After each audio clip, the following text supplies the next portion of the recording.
Hello friends, welcome to GS exam centre. दोस्तों आज है 13 सितंबर 2020 और 13 सितंबर से जितने भी most important question current affairs के बनते हैं वो सारे के सारे आज हम इस वीडियो में डिस्कस करने वाले हैं। तो दोस्तों यदि आप इस चैनल पर नए हैं तो चैनल को सब्सक्राइब कर लें और बेल आइकन ऑन कर लें ताकि आपको प्रत्येक दिन एक महत्वपूर्ण वीडियो का नोटिफिकेशन मिल सके। तो दोस्तों चलते हैं इस वीडियो की तरफ, जिसका पहला प्रश्न इस प्रकार से है। आज का पहला प्रश्न है, हाल ही में किस तूफान ने जापान और दक्षिण कोरिया में तबाही मचा रखी है? हाल ही में किस तूफान के द्वारा जापान और दक्षिण कोरिया में भारी तबाही मची है? राइट आंसर होगा ऑप्शन ए, हैसन नामक तूफान। हैसन तूफान जो एक समुद्री तूफान है जिन्होंने जापान और दक्षिण कोरिया में भारी तबाही मचाई है। ऑप्शन ए इसका राइट आंसर हो जाएगा। ध्यान रखिएगा दोस्तों, भारत में जो है बंगाल की खाड़ी की तरफ से अम्फान आया था और मुंबई की तरफ से निसर्ग तूफान आया था। नेक्स्ट है क्वेश्चन नंबर 2। हाल ही में किस देश ने पूर्व ऑस्ट्रेलियाई प्रधानमंत्री टोनी एबॉट को अपना व्यापारिक सलाहकार नियुक्त किया है? हाल ही में किस देश ने पूर्व ऑस्ट्रेलियाई प्रधानमंत्री यानी कि पूर्व ऑस्ट्रेलिया के प्रधानमंत्री टोनी एबॉट को अपना व्यापारिक सलाहकार के रूप में नियुक्त किया है? राइट आंसर होगा ऑप्शन बी, ब्रिटेन। ब्रिटेन के प्रधानमंत्री ने पूर्व ऑस्ट्रेलिया के प्रधानमंत्री टोनी एबॉट को अपना व्यापारिक सलाहकार के रूप में नियुक्त किया है। यह नियुक्ति ब्रिटेन के प्रधानमंत्री बोरिस जॉनसन के द्वारा किया गया है। नेक्स्ट है क्वेश्चन नंबर 3। हाल ही में किस देश ने एडीबी के साथ $50 मिलियन का ऋण समझौता किया है? एडीबी के साथ $50 मिलियन का ऋण समझौता किस देश के द्वारा किया गया है? राइट आंसर होगा ऑप्शन सी, बांग्लादेश के द्वारा। एडीबी यानी कि एशियाई डेवलपमेंट बैंक के साथ $50 मिलियन का ऋण समझौता किया गया है। यह समझौता बांग्लादेश के द्वारा किया गया है। तो बांग्लादेश की जो है राजधानी है वह ढाका है और वहाँ का करेंसी का नाम टाका है। वर्तमान में बांग्लादेश के प्रधानमंत्री शेख हसीना है। नेक्स्ट है क्वेश्चन नंबर 4। हाल ही में किस राज्य सरकार ने सिरेमिक उद्योग को गैस बिल में 16% राहत देने का निर्णय लिया है? किस राज्य सरकार के द्वारा सिरेमिक उद्योग को गैस बिल में 16% की राहत देने का निर्णय लिया गया है? तो राइट आंसर हो जाएगा ऑप्शन डी, गुजरात सरकार के द्वारा। गुजरात के मुख्यमंत्री विजय रूपानी के द्वारा उनके मंत्रिमंडल के द्वारा सिरेमिक उद्योगों के लिए गैस बिल में 16% राहत देने का निर्णय लिया गया है। ऑप्शन डी इसका राइट आंसर हो जाएगा। दोस्तों वर्तमान में गुजरात के मुख्यमंत्री विजय रूपानी हैं। नेक्स्ट है क्वेश्चन नंबर 5। हाल ही में किस राज्य सरकार ने कृषि क्षेत्र में सहयोग के लिए नीदरलैंड के साथ समझौता किया है?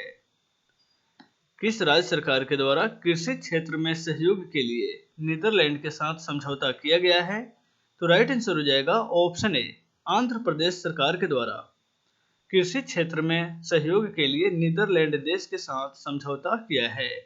वर्तमान में आंध्र प्रदेश के मुख्यमंत्री जगनमोहन रेड्डी हैं, जिन्होंने नीदरलैंड सरकार के साथ कृषि क्षेत्र में सहयोग के लिए विकास के लिए समझौता किया है। नेक्स्ट है क्वेश्चन नंबर 6। हाल ही में दुनिया का पहला फ्लोटिंग एप्पल स्टोर किस देश में शुरू किया गया है? Floating Apple store. Right answer होगा ऑप्शन बी, सिंगापुर में।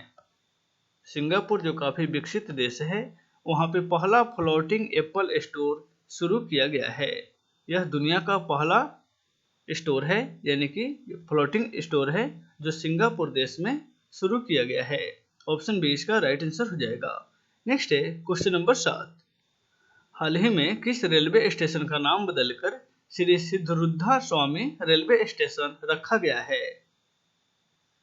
किस रेलवे स्टेशन का नाम बदलकर श्री सिद्धरूद्धा स्वामी रेलवे स्टेशन रखा गया है? तो राइट आंसर हो जाएगा option C, Hubli railway station का नाम बदलकर श्री सिद्धरूद्धा स्वामी रेलवे स्टेशन रख दिया गया है। ऑप्शन सी इसका राइट आंसर हो जाएगा। नेक्स्ट है क्वेश्चन नंबर 8। हाल ही में central bank digital currency testing platform किसने लॉन्च किया है? किस संस्था के द्वारा central bank digital currency testing platform launch किया गया है? तो राइट आंसर हो जाएगा ऑप्शन डी, मास्टर कार्ड के द्वारा। ऑप्शन डी इसका राइट आंसर हो जाएगा। नेक्स्ट है क्वेश्चन नंबर 9। हाल ही में जारी ग्लोबल इकोनॉमिक फ्रीडम इंडेक्स 2020 में कौन शीर्ष स्थान पर रहा है?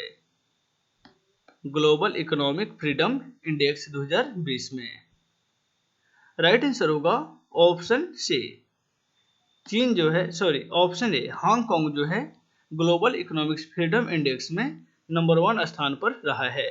ऑप्शन ए इसका राइट आंसर हो जाएगा हांगकांग। हांगकांग जो चीन के अधीन देश है। नेक्स्ट है क्वेश्चन नंबर 10। हाल ही में breaking the cocoon at the rate 40 नामक पुस्तक किसने लिखी है?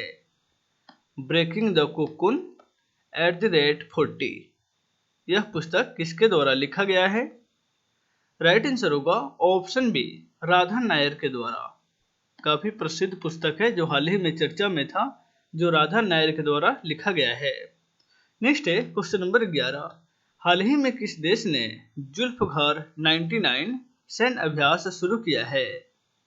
जुल्फघार 99 राइट आंसर होगा ऑप्शन सी, यह युद्धाभ्यास ईरान के द्वारा शुरू की गई है। ऑप्शन सी इसका राइट आंसर हो जाएगा। नेक्स्ट है क्वेश्चन नंबर 12।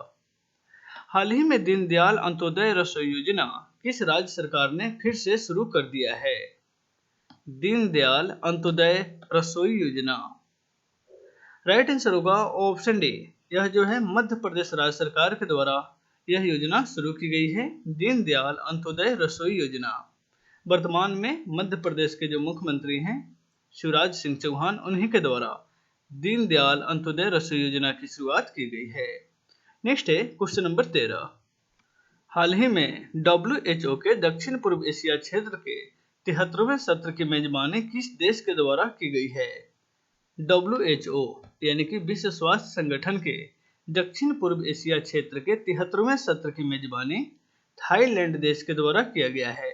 ऑप्शन ए इसका राइट आंसर हो जाएगा। नेक्स्ट है क्वेश्चन नंबर 14। राष्ट्रीय नाट्य विद्यालय यानी कि नेशनल स्कूल ऑफ ड्रामा के अध्यक्ष के रूप में निम्नलिखित में से किसे नियुक्त किया गया है? राष्ट्रीय नाट्य विद्यालय के अध्यक्ष के रूप में राइट आंसर होगा ऑप्शन बी, प्रेस रावल, जो एक बॉलीवुड कॉमेडियन है, उन्हें राष्ट्रीय नाट्य विद्यालय के अध्यक्ष के रूप में नियुक्त किया गया है। प्रेस रावल काफी चर्चित नाम है। ऑप्शन बी इसका राइट आंसर हो जाएगा। नेक्स्ट है क्वेश्चन नंबर 15। अटल इनोवेशन मिशन ने किस सेक्टर के लिए एराइज, जिसका फुल फॉर्म होता है Atal new India challenge launch किया है? अटल इनोवेशन मिशन ने किस सेक्टर के लिए एराइज नामक संस्था जो है वह लॉन्च किया है? एराइज का फुल फॉर्म यहाँ पे लिखा गया है, आपके सामने है, Atal new India challenge. Right answer होगा ऑप्शन सी, ए और बी दोनों, यानी कि MSME के लिए और स्टार्टअप्स के लिए, इस दोनों के लिए अटल न्यू इंडिया चैलेंज लॉन्च किया गया है। ऑप्शन सी इसका राइट आंसर हो जाएगा, ए और बी दोनों। तो दोस्तों इस वीडियो में बस इतना है, फिर मिलते हैं नेक्स्ट वीडियो में। Take care.